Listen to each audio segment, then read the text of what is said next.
নমস্কার, আমি ডক্টর সোহম ঘোষ, বিশেষজ্ঞ হ্যান্ড সার্জন। আমি Kolkata institute of neuro sciences কলকাতাতে হ্যান্ড সার্জন হিসাবে যুক্ত আছি। বিষয়টা নিয়ে আলোচনা করব, সেটা হলো ফিঙ্গার টিপ ইনজুরি। সো ফিঙ্গার টিপ মানে কি? ফিঙ্গার টিপ হলো আমাদের যে কোনো আঙুলের ডগার যে অংশ, সেটাকে আমরা বলি ফিঙ্গার টিপ। সো এই ডগার অংশটা দরকার কেন? আমাদের এই ডগার অংশটা দরকার দু তিনটে কারণে। এক নম্বর হলো এই যে পার্ট, এটাকে আমরা বলি পাল্প। এই পাল্প হলো আমাদের শরীরের সবচেয়ে ম্যাক্সিমাম ডেনসিটি নার্ভের সেন্সেশন যে কটা জায়গায় আছে তার মধ্যে একটি। পিছন দিকে আছে আমাদের নেল, সেটা নট অনলি আমাদের অ্যাস্থেটিক ওয়েতে কাজ করে, বাট অলসো এটা কিন্তু সাপোর্টিভ রোলও আছে। তো এই ফিঙ্গার টিপ ইঞ্জুরি কীভাবে হয়?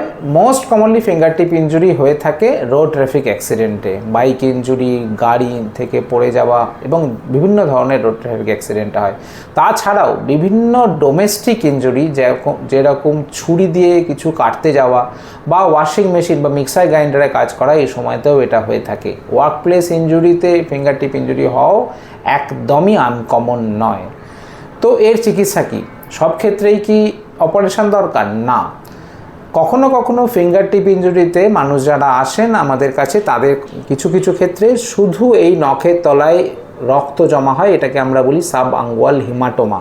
কোনো কোনো ক্ষেত্রেই পাল্পে ছোট একটা ল্যাসারেশন থাকে, সেটাকে আমরা বলি পাল্প ল্যাসারেশন।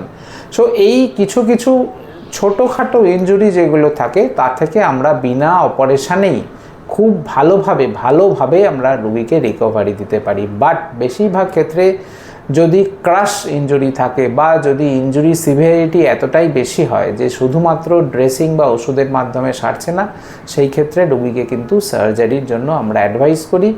এই সার্জারির পরে বেশিরভাগ মানুষ তাদের পুরাতন কাজের যে জায়গা, সেটা যদি ওয়ার্ক প্লেস হয় বা যারা প্রফেশনাল প্লেয়ার বা প্রফেশনাল যদি গিটারিস্ট বা যারা পিয়ানিস্ট হন, তারা তাদের প্রফেশনাল অ্যাক্টিভিটিতে আবার পুরনোভাবে ফিরে যেতে পারেন।